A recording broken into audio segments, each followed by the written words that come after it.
కథగా మలిచారు. మరిన్ని నీతులు మనకు అందే. కానీ వాస్తవాలు తెలుసుకోవాలంటే మాత్రం మనం సంస్కృతంలో ఉండే మూల గ్రంథాలు చదవాలి. ఇది జరిగిందా లేదా, అందుకోసమే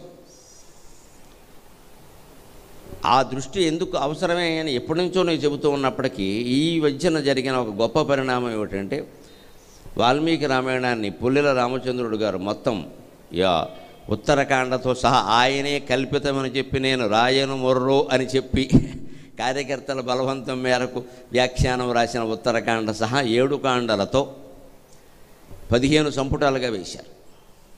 ఇగో వ్యాసభారతం మొత్తం 1700 శ్లోకాలని 7 సంపుటాలుగా వేశారు. ఒక్కొక్కటి 1000 పేజీల గ్రంథం. భాగవతం మొత్తాన్ని టీటీడీ వారు, రామకృష్ణ మఠం వారు అందరూ 14,093 శ్లోకాలు ఉండేటువంటి వ్యాస భాగవతాన్ని మొత్తం 5-6 సంపుటాలుగా వేశారు. అందుకని కాకినాడ కళలకి కాణాచి, కవులకి కన్నతల్లి నాకు బాగా తెలుసు.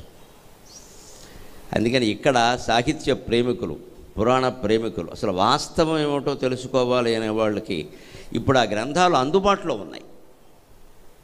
మనకి ప్రధానమైన పుస్తక విక్రయ కేంద్రాలు అన్నింటిలోనూ దొరుకుతాయి.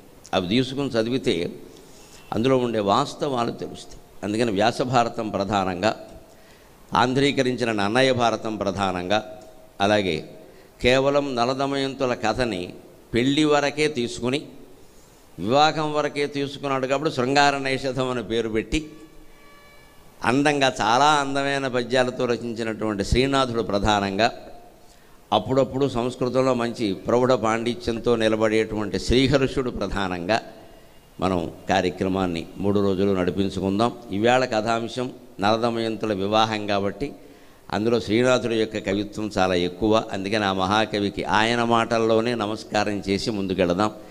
సముద్రంలో స్నానం చేసేవాడు సముద్ర జలాలతోనే సూర్యుడికి అర్ఘ్యం ఇస్తారు. అంతకంటే ఇవ్వడానికి ఏముంది? ఆయన సొమ్ము ఆయనకి ఇవ్వాలి. మనం ఏం చేస్తాం? మనం ఏదో పువ్వులో ఆకులో దేవుడి దగ్గర పెడతాం. ఎక్కడ అవన్నీ ఆయన సహజంగా పుట్టించినవి. మనం ఏమైనా ఆ రంగులు మనం వేసామా, ఆ పువ్వులు మనం పుట్టించామా? భగవంతుడు సహజంగా ఇచ్చినవి. అవి ఆయనకి అర్పిస్తూ ఉన్నాం మనం.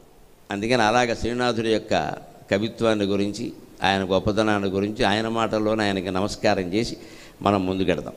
బ్రాహ్మీ దత్తవర ప్రసాదుడవు, బ్రాహ్మీ దత్తవర ప్రసాదుడవు, ఉరు ప్రజ్ఞా ప్రజ్ఞా మహోదయా జింహస్వాంతుడవు, ఉరు ప్రజ్ఞా విశేషోదయా జింహస్వాంతుడవు, బ్రాహ్మీ దత్తవర ప్రసాదుడవు, ఉరు ప్రజ్ఞా విశేషోదయా. Like, comment and subscribe.